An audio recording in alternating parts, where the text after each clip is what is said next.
400 வருஷம் வரைக்கும் இப்ப திருவண்ணாமலையில வாழ்ந்து கொண்டிருக்காங்க, நம்ப முடியலையே. இருக்காங்க சார். தண்ணி குடிக்கிறீங்க, சரி, காற்று உண்டு வாழ முடியும்ன்றது நம்ப முடியல சார். நம்பிதான் சார் ஆகணும். சித்தர்களோட இன்ன வரைக்கும் நீங்க தொடர்புல இருக்கீங்களா? இப்ப வரைக்கும் இருக்கு. நீங்க தூங்கிட்டு இருக்கீங்க, வீடு பூட்டி இருக்கு, சித்தர்கள் நைட்ல நடமாடிட்டு இருக்காங்க, நைட்டு நான் தூங்கக்கூடிய இடத்துல சொம்புல தண்ணி வைக்கிறேன், அந்த தண்ணி குடிச்சிட்டு போறாங்கன்னு சொன்னா எப்படி நம்ப முடியாது? எப்படி சிரிப்பு வருது எனக்கு சார். சித்தர்கள் நைட்ல வராங்க, நமக்கே தெரியாம நம்ம பக்கத்துல படுக்கிறாங்க, உட்கார்ந்துட்டு இருக்காங்க, வச்சு இருக்கக்கூடிய தண்ணியை குடிச்சிட்டு போறாங்க. அததான் என்னால நம்ப முடியலன்னு சொன்னேன் சார். இது சத்தியமான உண்மை சார். உங்களுக்கே தெரியாம ஒரு கால்ல அடிபட்டது, சீழ் ஒழுகுனது, சரி பண்ணிட்டு போயிட்டாரு. ஒண்ணும் இல்ல சார், அவர் இப்பவுமே இருக்காரு. அவர் வேணா நீங்க உங்கள்கிட்ட பேச சொல்லட்டுமா? பேசுறீங்களா அவர்கிட்ட? 12 மணிக்கு என் வீட்டுக்குள்ள யாரும் நடக்கிற மாதிரி இருந்துச்சு. 12 சத்தியமான உண்மை. கதை லைட் போட்டு பார்த்தேன், இங்கேயும் பூட்டி இருக்கு, அங்கேயும் பூட்டி, அங்கேயும் பூட்டி இருக்கு. சரி, இதை திறந்து பார்த்தா அங்கேயும் பூட்டி தான் இருக்கு. யாரோ நடமாடினாங்க, அது மட்டும் எனக்கு தெரியும். ஏதோ ஒரு வாசனை வருதான் படிக்கட்டுல ஏறும்போது வருதான். ஓகே, அதான் எனக்கு அவர் இருக்காங்க. அவங்க இருக்கிற இடத்துல அந்த வாசனை இருக்கும், எல்லா இடத்துல வரவே வரும். எல்லா வேலையும் முடிச்சுட்டு யோகா முடிச்சுட்டு தியானம் பண்ணிட்டு நான் படுக்கும்போது 2 செகண்ட்ல என் கூட யாரோ படுப்பாங்க. கோயிலுக்கு போயிட்டு சார், காலைல 4 மணிக்கு கோயிலுக்கு போகணும். 7:30 மணி வரைக்கும் கோயிலில் பூஜையில் உட்காந்தேன் சார். 9 மணிக்கு நான் ரூமுக்கு வந்தேன். ரூமுக்கு வந்த உடனே அந்த கட்டி காஞ்சிருந்துச்சு.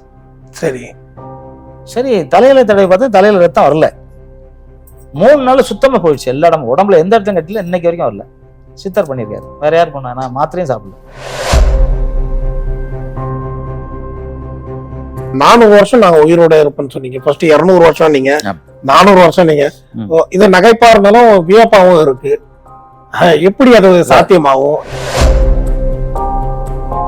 எனக்கு இந்த பாருங்க, அப்படிங்கிறல்ல, எனக்கு தான் மூச்சு வேகமா போகும், உங்களுக்கு கம்மியா தான் இருக்கும். வெளியே வச்சுங்க. உங்களுக்கு ரைட் சைடுல போதா, லெஃப்ட் சைடு போதா? போத் 2 பக்கமும் இருக்கும். 2 பக்கம் போகாது. 2 பக்கம் போனா 3 நாள் செத்து போயிடுவீங்க. அதுலதான் நான் ஆண் குழந்தை பெற்றுக்கணுமா, பெண் குழந்தை பெற்றுக்கணுமா, முதுகு வலி என்ன எப்படி சரி பண்றது, குழந்தை நார்மல் டெலிவரிக்கு என்ன பண்றது, இது மாதிரி நிறைய விஷயங்கள் நான் தான் கத்துக்கிட்டு நான் நிறைய பேருக்கு சொல்லி அது மாதிரி நடந்துகிட்டே இருக்கு.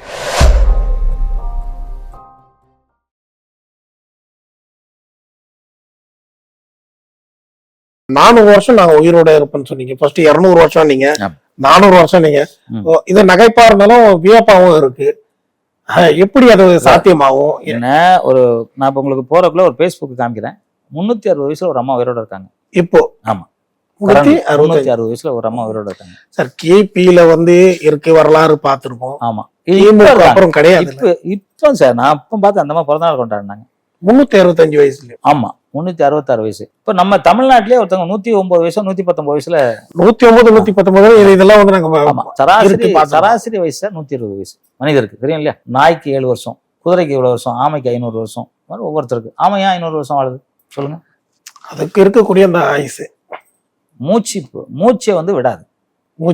மூச்சு நம்ம செக்ஸ் பண்ண கிட்டத்தட்ட ஒரு அதிக வேகமா மூச்சு வெளியே போயிடும். ஓடுனா அதிக வேகமாக மூச்சு போவோம். அந்த நம்ம பேங்க்ல எவ்வளோ பேலன்ஸ் போட்டு வைக்கிறோமோ, 10 கோடி போட்டு வச்சிருக்கீங்கன்னா நமக்கு 10 கோடி நமக்கு செலவுக்கு எவ்வளோ நாள் வரும் இல்லையா? 100 ரூபா போட்டு வச்சிருந்தா எவ்வளோ வரும்? அது மாதிரி நம்ம மூச்சை நம்ம உள்ள தேக்கி வைக்கிறது ஆமை. ஆமை தன்னோட மூச்சு ஒரு செகண்டுக்கு இப்படி தான் விடணும், ஒரு நிமிஷத்துக்கு இவ்வளோ தான் உடனே விடும். நம்ம அப்படி விட்டதில்லை. அதை நான் கத்துக்கிட்டேன். எனக்கு மூச்சு விடாம தான் உயிர் போயிடும் சார். மூச்சை விடாம இல்லை, அடக்குறோம். இப்போ அடக்கணும். உங்களுக்கு 2மே ஒண்ணுதானே? இல்ல அடக்குனா உள்ள சேமிக்கிறோம், விடுறோம். இப்போ நீங்க உங்களுக்கு என்ன வயசு? எனக்கு 38. எனக்கு 72 வயசு. இப்போ எனக்கு இந்த பாருங்க, அப்படிங்கிறல்ல, எனக்கு தான் மூச்சு வேகமா போகும், உங்களுக்கு கம்மியா தான் இருக்கும். வெளியே வச்சுங்க. உங்களுக்கு ரைட் சைடுல போதா, லெஃப்ட் சைடு போதா? போத் 2 பக்கமும் இருக்கும். 2 பக்கம் போகாது. 2 பக்கம் போனா 3 நாள் செத்து போயிடுவீங்க. ரைட்ல வரும் பாருங்க. நீங்க இப்படி அழுத்தி விடுங்க, இப்படி அழுத்துங்க. இந்த பக்கம் அழுத்தி விடுங்க. எந்த பக்கம் டைட்டா இருக்கு? டைட்டா இருக்குது லெஃப்ட்ல. அப்புறம் சூரியகலை போயிட்டு இருக்கு. இது தெரிஞ்சுங்க. மூச்சு ஒரே பக்கமா போச்சோ இல்ல 2 பக்கமா போயில இவ்வளவு நாள் சித்தர்களை தான் சொல்லுவாங்க, இதுக்கு அப்புறம் உயிர் வாழ முடியாது அப்படின்னு சொல்லிடுவாங்க. நான் அந்த சமாதி ஆகிறேன்னு சொல்லுவாங்க, கேள்விப்பட்டிருப்பீங்களா?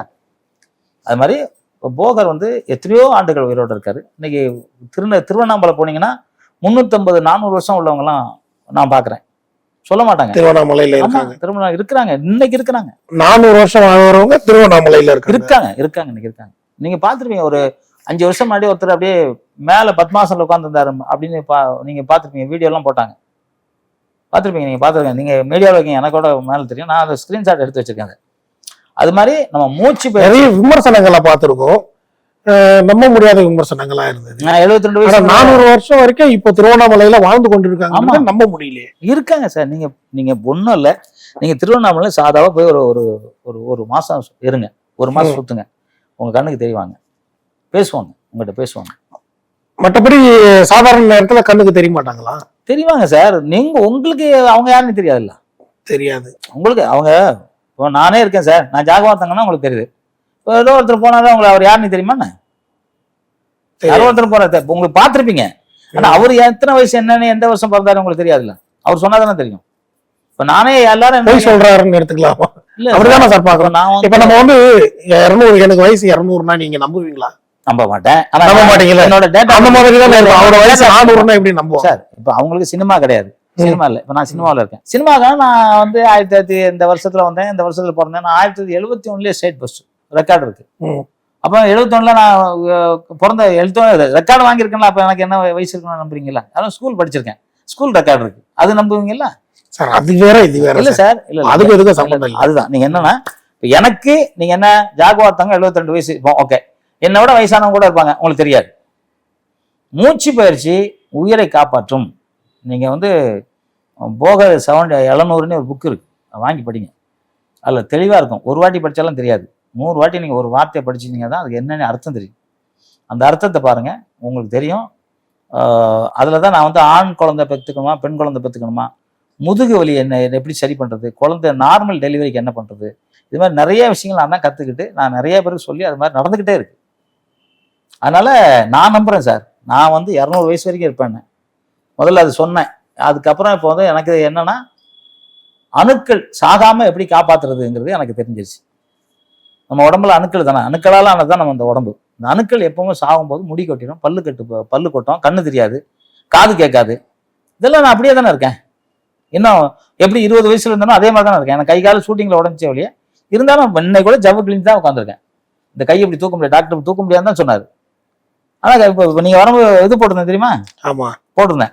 தூக்க முடியாதுன்னு தான் சொன்னார். ஆனால் நான் தூக்கிட்டு தானே இருக்கேன். நம்பிக்கை தான் சார் வாழ்க்கை. ஆனால் நீங்கள் இன்னொரு 50 வருஷம் கழிச்சு வாங்கலாம், இப்படியே தான் இருப்பேன். ஒரு 15 வருஷம் கழிச்சு வாங்க சார், இன்னும் கொஞ்சம் கம்மியாக இருப்பேன், இன்னும் கொஞ்சம் வயசு சின்ன பையனாக இருப்பேன். அப்போ தான் நீங்கள் நம்ப முடியும். இது வந்து நான் எப்போ வருடங்கள் கூடினாலும் உங்களுடைய வயசு வந்து குறைஞ்சு கொண்டே போகுன்ற மாதிரி சொல்கிறீங்க. ஒன்றும் இல்லை சார். நீங்கள் என் பழைய ஃபோட்டோக்கு இப்போ நான் எங்கே இருப்பேன் நீங்கள் வேணா பாருங்கள். பாருங்கள், பாக்கியராஜ்கிட்ட ஒரு ஷீல்டு வாங்கியிருக்கேன், அந்த படம் பாருங்கள். இப்போ இந்த படம் இருக்கு பாருங்க, அந்த படம் பாருங்க, இது இப்போ எடுத்தது. அதையும் பாருங்க, 71 வயசுல அங்கே எடுத்தேன், அதையும் பாருங்க. இந்த எல்லா போட்டோட அதே இளமையா இருப்பேன்.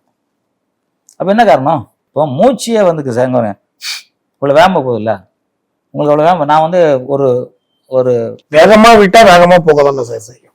அடர்த்தியா போறது வேற, கொஞ்சம் கொஞ்சம் விட்டு போறது வேற, ஒழுகுறது வேற, பீச்சிட்டு அடிக்கிறது வேற. ரெண்டுக்கு வித்தியாசம் இருக்குல்ல.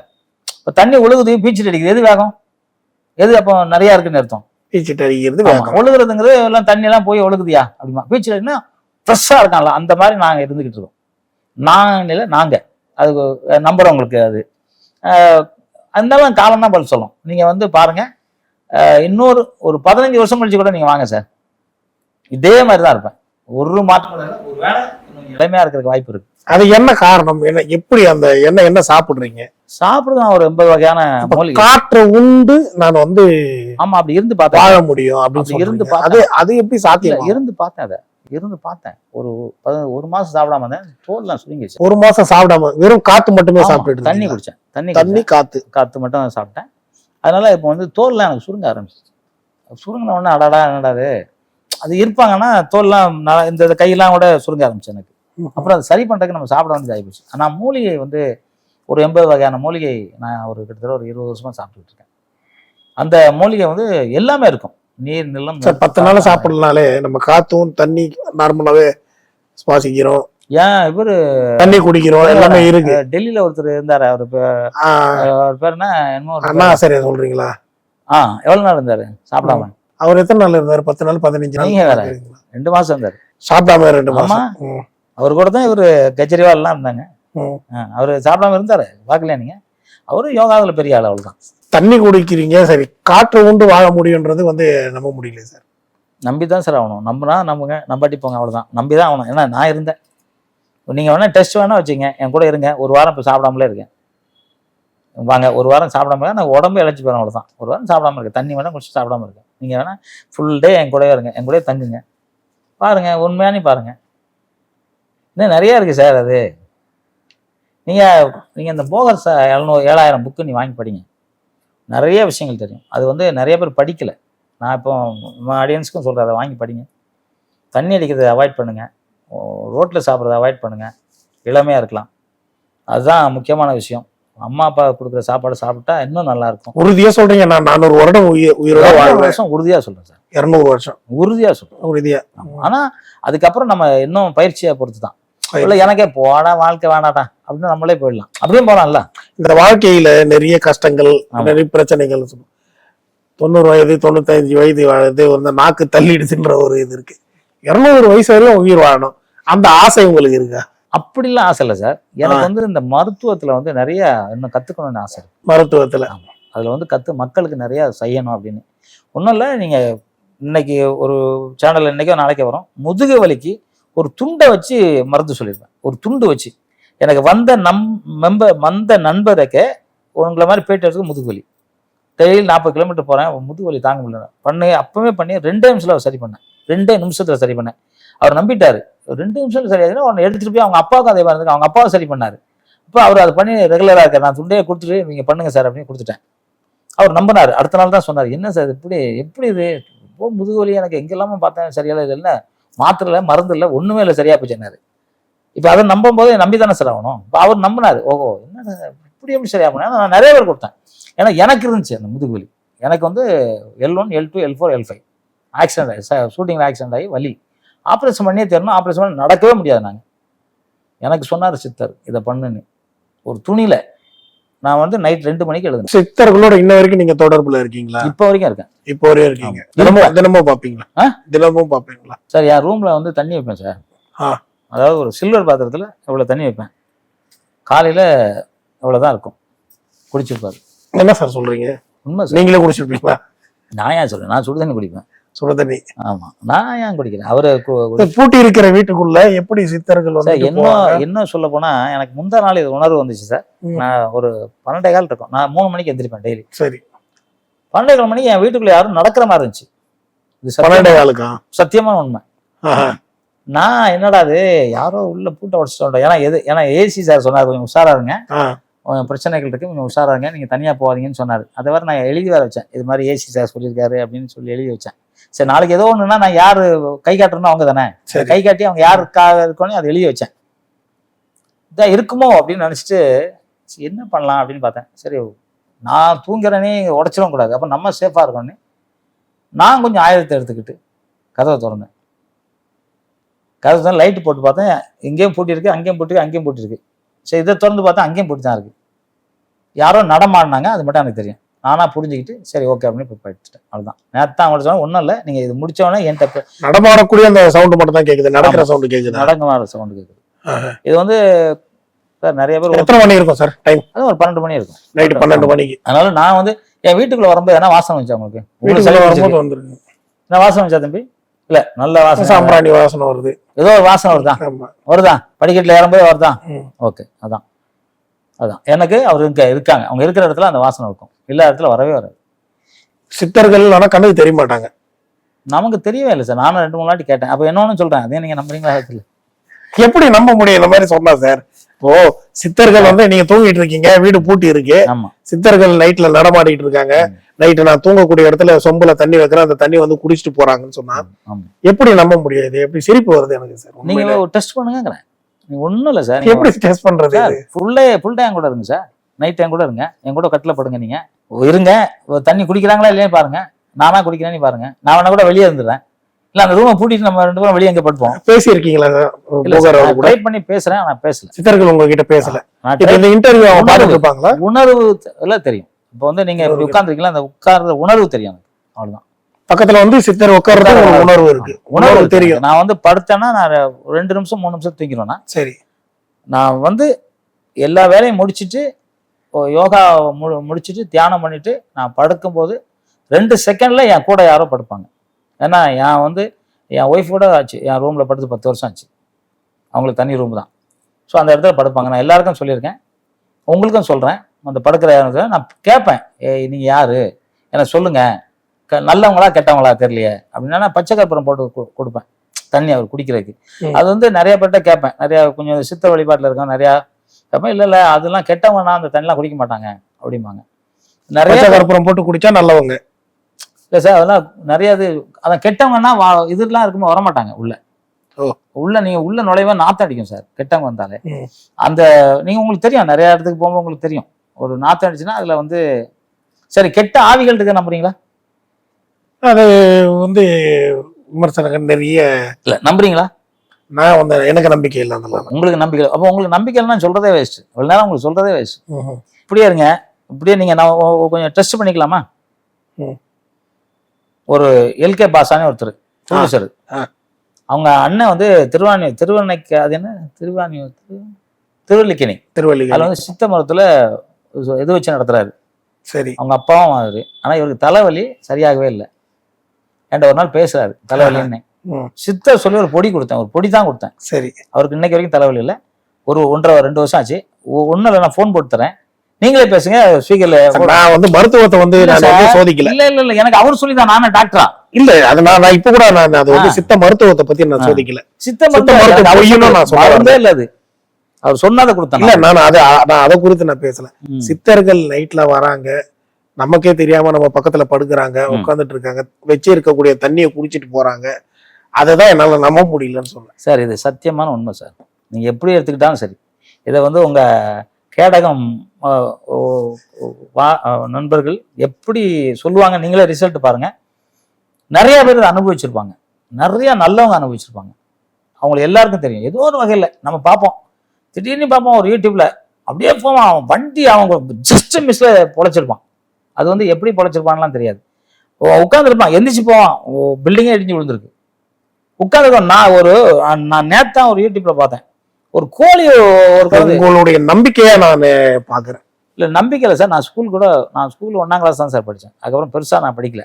இப்ப இந்த இன்டர்வியூ கூட சித்தர்கள் பார்த்து கொண்டிருப்பாங்களா? அது எனக்கு தெரியல, இருக்கலாமா? ஆமா, இப்ப நீங்க என்னோட உரையாடி கொண்டு இருக்கிறது அவங்கள பத்தி தான் உரையாடி கொண்டு இருக்கீங்க. இருக்கலாம் சார், இல்லன்னு எப்படி சொல்ல முடியும்? இது சித்தர்கள் சரி இறந்தவர் பார்த்து கொண்டு இருக்காரு. அப்போ யாரோ நீ தெரியல, யாரோ பாக்குறாங்க, நிச்சயம் பாக்குறாங்க சார். எப்போ பாப்பாங்க சார்? நீங்க இறந்து போனவங்க வீட்டுல கூட, ஒரு வீட்டுல இறந்துட்டாங்கன்னா நீங்க பாப்பீங்க, அவங்க இறந்த உடனே போயிடுவாங்களா? அது கேள்வி, அதை நம்புறீங்களா? சொல்லுங்க. இறந்து போனா எங்க போவாங்க? இறந்தவங்களுக்கு தான். இறந்து போன பிறகு கடவுள்கிட்ட போவாங்க. நிறைய பேர் சொல்றாங்க இறந்து போனவங்க. பல அனாபத்தூர்ல கூட ஒருத்தர் ஒரு பாய் இறந்து போனவர் திருப்பி பொழைச்சிட்டாரு. அவர் நிறைய சொல்லியிருப்பாரு, நீங்க படிச்சிருப்பீங்க. அப்ப இந்த விஜய் டிவில நிறைய இது மாதிரி எடுத்து போடுவாங்க, பார்த்துருப்பீங்க. இறந்து போனா என்ன ஆச்சு, இல்ல இவருக்கு நாயல் இருக்கு திருப்பி அனுப்பிச்சிட்டாங்க அப்படின்னு சொல்லுவாங்க. ஸோ அதெல்லாம் நான் நம்புறேன். அது மாதிரி சில விஷயங்கள் நம்பிதான் ஆகணும். ஆனா என்ன சொல்றது, காற்றை நீங்க பாத்துருக்கீங்களா? காற்று பாத்தீங்களா? உணர்வுல மட்டும்தான் தெரியும். அதான் உணர்வு, அந்த உணர்வு தான் இது. நானும் பார்க்கல, உணர்வு தான். ஏன்னா எனக்கு சொல்றாரு, எனக்கு சில விஷயங்கள் சொல்றாரு. நேற்று ஒரு பையன் வந்தான், அந்த இன்டர்வியூ பார்த்தான், தலைவலின்ட்டு வந்தான். உடனே 10 நிமிஷம் வச்சு சரி பண்ணி விட்டேன். 10 நிமிஷம் தான். 1 மாசம் ஹாஸ்பிட்டல் போனான், சரியில்லை. 10 நிமிஷம் சரி பண்ணேன். அதுக்கு நான் என்ன சொல்ல முடியும்? அது வந்து நான் உங்களை நீங்க நம்பலாலும் சரி நம்பாலும் சரி, நான் நடக்கிறது சொல்றேன். நீங்க அந்த சித்தர்கள் கிட்ட இருந்து வாங்கி சாப்பிடக்கூட அந்த உணவு பழக்கங்கள் வந்து எத்தனை காலமா தொடர்ந்து பயன்படுத்திட்டு வரீங்க? ஒரு 20 வருஷம். 20 வருஷம். அதுக்கு முன்பெல்லாம் கிடையாது. தெரியாது. அவனு நான் ரொம்ப பக்தியா இருப்பேன். எப்போதுமே காலைல குளிச்சு 3 மணி 3:30 எழுந்திருவேன். நிறைய தியானம் பண்ணுவேன், நிறைய வேண்டுவேன், நிறைய பேர் நல்லா இருக்கணும்னு நினைப்பேன், நிறைய விஷயங்கள் நான் செய்வேன். ஏன் இப்போ அக்னி நட்சத்திரம் கூட சொன்னாங்க, அக்னி நட்சத்திரம் இந்த வாட்டி பயங்கரமா இருக்கும்னாங்க. நான் சொன்னேன், இந்த வாட்டி அக்னி நட்சத்திரம் பெரிய மழை பெய்யும். டிவியில சொல்லும் போதே சொன்னேன் சார், நிறைய பேருக்கு தெரியும் மழை பெய்யணும். மழை பெஞ்ச அது நானா சொன்னேன்? நான் பெரிய இதா? அதெல்லாம் யாரோ சொல்றாங்க எனக்கு சொல்லி, அவ்வளவுதான். அதான் உண்மை. அக்னி நட்சத்திரம் அதிகமா மழை இருக்கும்போது, புழுக்கங்கள் அதிகமா இருக்கும்போது மழை வர்றது ஒரு சகஜமான நிலை. டிவியில சொல்றாங்க இந்த அக்னி நட்சத்திரம் எரிச்சு கொட்டோன்னு. ஆமா சார், அக்னி இருக்கும்போது அது வந்து ஒரு புழுக்கமான சூழ்நிலை வரும்போது மழை வர்றது தொடர்ந்து வரக்கூடியது தானே, அது ஒரு சகஜமான நிலை தானே. எப்படி சொல்ல முடியும்? ஒண்ணு சொன்னா பரவாயில்ல சார், நான் நிறைய சொல்லுவேன். நீங்க உட்கார்ந்து எனக்கு கூட ஒரு நாள் கூட ஃபுல்லா உட்காருங்க, நான் நிறைய சொல்லுவேன். எனக்கு தோணுனா தான் சொல்லுவேன். அதுக்காக நான் அதுக்கு காசு வாங்கிட்டோ பணம் வாங்கிட்டோ எல்லாம் பண்ணல. நான் எனக்கு தெரிஞ்ச எனக்கு சொன்னா சொல்லுவேன், அவ்வளவுதான். இன்னும் நிறைய விஷயங்களுக்கு நிறைய சொல்ல முடியாது. நான் இதை கட் பண்ணோன்னே உங்களுக்கு சொல்றேன். எல்லாம் நிறைய எவ்வளவு விஷயம் நான் சொல்லி சரி பண்ணியிருக்கேன். ஆனா நான் சித்தர் கிடையாது, நான் தியானத்துல இருக்கேன். சரி, இந்த போகர் அவர்களோட குறித்து பேசும்போது, சித்த மருத்துவம் குறித்து பேசும்போது, இது நான் ஒரு நாள் தூங்கிட்டு இருக்கும்போது எனக்கு இந்த மாதிரி ஒரு பயம் இருந்தது, ஒரு பிரச்சனை இருந்தது. அதை சித்தர் சரி பண்ணிட்டு போனாரு அப்படின்னு மறக்க முடியாது. இது என்ன இருக்கு? இல்லை சார், இடையில எனக்கு இந்த விஷம்லாம் வச்சாங்க இல்லையா? ஆமா, தெரியுதா? சொல்லுங்க. இது மாதிரி உடம்பு ஃபுல்லா எனக்கு கட்டி பார்த்துங்க. உடம்பு முழுக்கவா? ஆமா, உடம்பு ஃபுல்லா. இது இங்க பாருங்க, இது மாதிரி இங்கெல்லாம் நிறைய உடம்பு ஃபுல்லா கட்டி. சூடு கட்டியா சார்? இது என்ன கட்டினா தெரியாது, சீனம் ரத்தமா ஒன்னா கொட்டும். இங்க 27 கட்டி. இல்லை, இந்த பக்கம் நீங்க அந்த விஷத்தை சாப்பிடலன்னு சொன்னீங்களே, யார் சொன்னது? நான் சாப்பிட்டுக்கிட்டு இருந்தேன், என் பையன் சொன்னான்னு தானே அப்புறம் வீட்டுக்குள்ள நுழையாதீங்கன்னு சொன்னேன். ஸோ அப்போ தலையில எல்லாம் கட்டி, அதெல்லாம் போட்டோ எடுத்திருக்கேன் பாருங்க, காமிக்கிறேன். சரி, என்னடா அது அப்படின்னு நினைச்சிட்டு இருக்கும்போது எனக்கு அவர் ஒரு கோயிலுக்கு போக சொன்னார். நான் இதை ஒருத்தவங்க சொன்னேன், இது மாதிரி கோயிலுக்கு போக சொல்றாரு. கேரளா போனோங்கிறாங்க. இது என்ன கேரளா போய் எல்லாம் நடக்குமா? உங்களை மாதிரி தான் நடக்குமா நடக்காதா அப்படின்னு நினைச்சிட்டு இருந்தேன். அப்போ ஒரு சாமியார் வந்தார். வந்தோடனே அவர் எந்திரிச்சு வணக்கம் சொன்னேன் அவருக்கு. அவர் ஜாகுவார் தங்கம், ஓகே, என்ன பிரச்சனை அப்படின்னாரு. ஒன்றும் பிரச்சனை இல்லை சார், இதுதான் சொன்னார். நீங்கள் இந்த கோயிலுக்கு போயிட்டு வாங்க அப்படின்னாரு. எனக்கு அங்கெல்லாம் கேரளாவில் ஒன்றும் பெருசாக எனக்கு தெரிய அனுபவம் இல்லை சார், நீங்கள் வாங்க நான் கூப்பிட்டு போகிறேன். சரி, வேண்டாம் வெறுப்பா போமான்னு போனேன் சார். அங்கே வச்சு தான் அவர் அந்த காலை பார்த்தார், சீல் ஊத்துறது. அது வரைக்கும் எனக்கு இதெல்லாம் நிறைய கட்டி. கோயிலுக்கு போயிட்டு சார், காலைல 4 மணிக்கு கோயிலுக்கு போகணும். 7:30 மணி வரைக்கும் கோயிலில் பூஜையில் உட்காந்தேன் சார். 9 மணிக்கு நான் ரூமுக்கு வந்தேன். ரூமுக்கு வந்த உடனே அந்த கட்டி காஞ்சிருந்துச்சு. சரி தலையில தடவை பார்த்தா தலையில ரத்தம் வரல. 3 நாள் சுத்தமா போயிடுச்சு. எல்லா இடமும் உடம்புல எந்த இடத்தையும் கட்டில, இன்னைக்கு வரைக்கும் வரல. சித்தர் பண்ணியிருக்காரு, வேற யார் பண்ணா? நான் மாத்திரையும் சாப்பிடல. இந்த ரூம்ல உட்காந்து இந்த உள்ள இருக்கக்கூடிய ரூமா? ஆமா, அது வரைக்கும் அந்த கட்டி இருந்தது. கோயிலுக்கு போயிட்டு வந்த தான் போச்சு.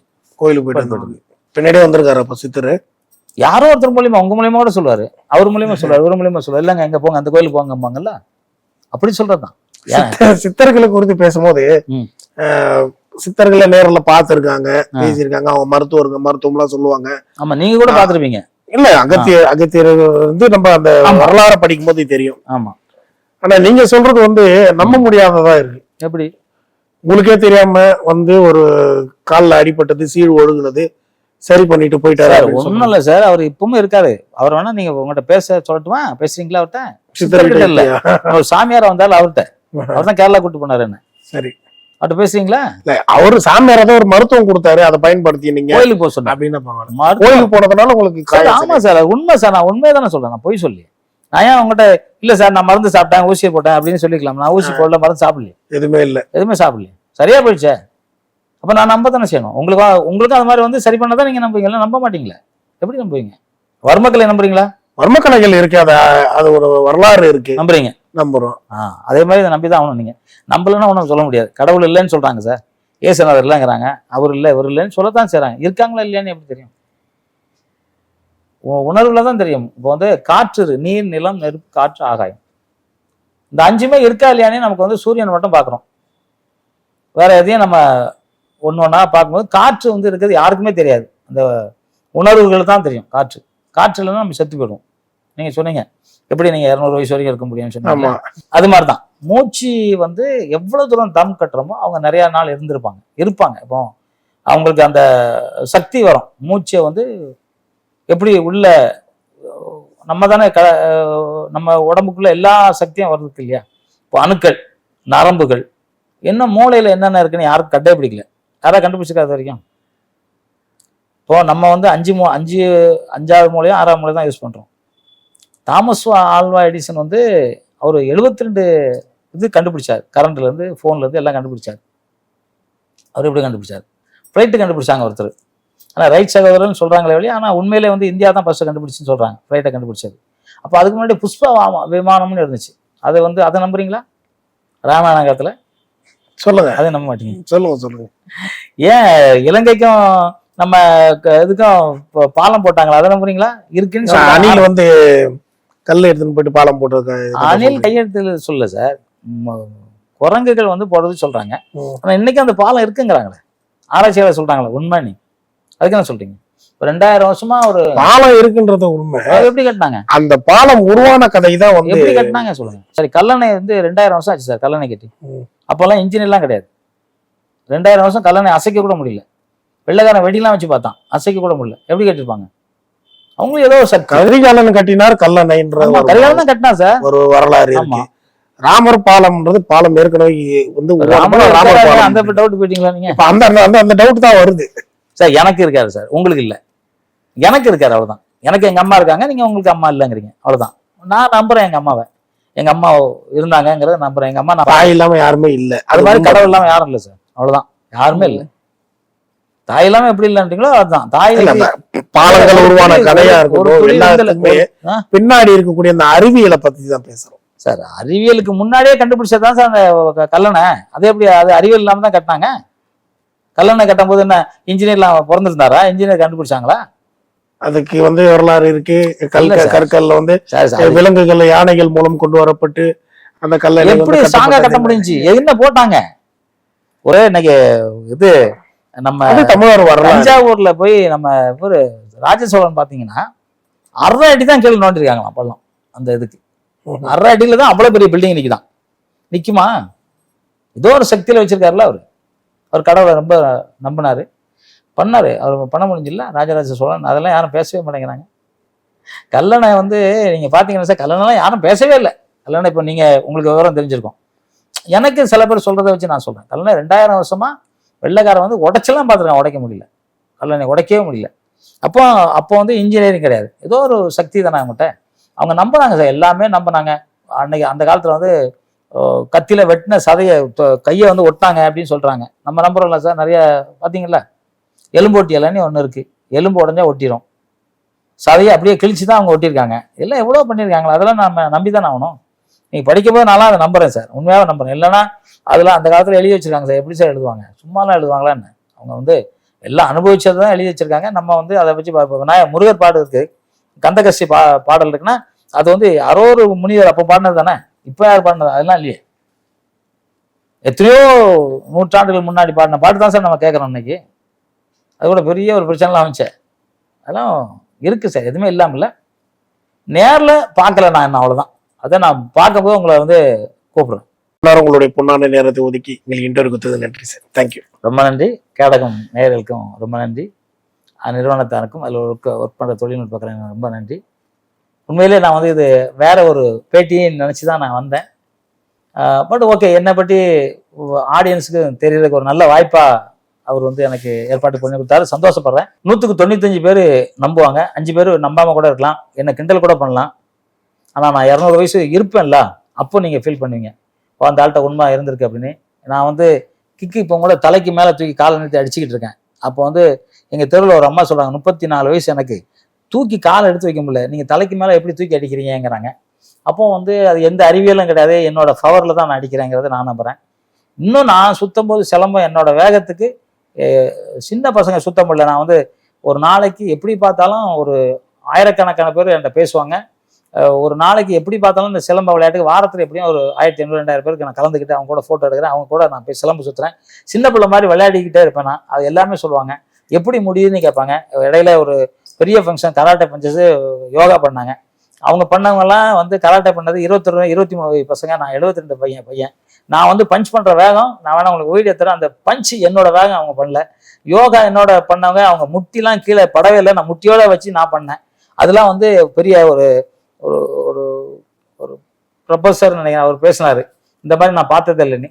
நேரில் பார்க்கும்போதும் விளக்கும் போது சில உண்மைகள் வந்து எப்படி சொன்னாலும் சரி நம்ப முடியாது, அதை அனுபவிக்கும் போது தான் தெரியும். நான் நிறைய அனுபவிச்சுக்கிட்டு இருக்கேன். அந்த அனுபவத்தில் தான் நான் இதை சொல்கிறேன். நிறைய பேரை நான் சரி பண்ணியிருக்கேன். இப்போ நேற்று கூட ஒருத்தர் சரி பண்ணேன். எங்கள் ஆஃபீஸில் இருக்கவங்க நிறையா சரி பண்ணேன். கொரோனாவில் 3000 பேரை ஒரு பைசா செலவு இல்லாமல் சரி பண்ணேன். 3000 பேர், ஒருத்தர் 2 பேரில், எல்லாம் 10 லட்சம் கொடுக்கும்போது 10 லட்சம் கொடுத்து செத்து கூட போனாங்க. ஆனால் நான் கொடுத்ததுல ஒருத்தர் கூட சாகலை. நான் கொடுக்கல, என் சித்தர் சொன்னதை கொடுத்தேன். ஸோ அந்த மாதிரி நம்புங்க, எதுவுமே நம்புங்க. அதை விட மேல அம்மா அப்பா சொல்றதை கேளுங்க. தாயும் தந்தையும் மிஞ்சி ஒரு கடவுள் உலகத்துல கிடையவே கிடையாது. அந்த தாயும் தந்தையும் நீங்க எப்படி மதிக்கிறீங்களோ அவங்க வந்து உங்களை வந்து நல்லா வச்சுக்குவாங்க. அதான் அப்போ வந்து ஒரு திருவிளையாட்டு படத்துல தாயும் தந்தையும் சுத்தினா உலகமே சுத்தினதுக்கு சமானமாங்க. தாயும் தந்தையும் சுத்தி வணங்கி அவங்கள்ட்ட ஆசீர்வாதம் வாங்கினா எல்லா கடவுள்கிட்டையும் வாங்கின ஆசீர்வாதம் மாதிரி உண்டு. அந்த தாய் தந்தையை வணங்க, அவங்க எல்லாம் நல்லதாக கற்றுக் கொடுப்பாங்க. அதே மாதிரி நான் பிறந்தது தமிழில் தான். தமிழ் மொழி உலகத்திலே மூத்த மொழி, எந்த மொழிக்கும் ஈடாகாத மொழி. எல்லாத்துலேயும் 24 வார்த்தை தான் இருக்கும். ஆனால் என் தாய் தமிழ் மொழியில் 200க்கு மேலே ஆயிரக்கணக்கான மொழி வார்த்தைகள் இருக்கு. அம்மாவை நீங்கள் இங்கிலீஷில் போனால் மம்மி டாடி, ஆனால் இங்கே வந்து அம்மா அப்பா சித்தப்பா பெரியப்பா தாத்தா மாத்தி இது மாதிரி வாய்வரே போகிறது நம்ம தமிழ் மொழி மட்டும்தான். இந்த தமிழை சில பேர் அனாவசியமாக நினைக்கலாம். அதே மாதிரி இந்த சித்தர் மொழியையும் ரொம்ப அனாவசியமாக நினைக்கலாம். இங்கிலீஷ்காரங்க வந்து எல்லாம் நம்ம புக்கெல்லாம் திருடிட்டு போய் கூட இந்த அளவுக்கு நம்மகிட்ட வர்மக்கலை போன்ற சில கலைகள் இருக்கிறதுனால நம்ம இந்த சித்தமும் நம்ம கற்றுக்கணும். இதை வந்து அனாவசியமாக அதை கடந்துட்டு போகாதீங்க. அது எப்படின்னு நீங்கள் பாருங்கள். உங்களை நீங்களே சோதனை பண்ணுங்கள். தியானத்தில் உட்காருங்க, உங்களுக்கு எல்லாமே தெரியும். உங்களே நீங்கள் அப்போ தான் அறிய முடியுங்கிறத சொல்லிக்கிட்டு தமிழ் வாழ்க, தமிழ் வாழ்க, தமிழர் வென்றே தீர்வான். நன்றி, ஜெய்ஹிந்த்.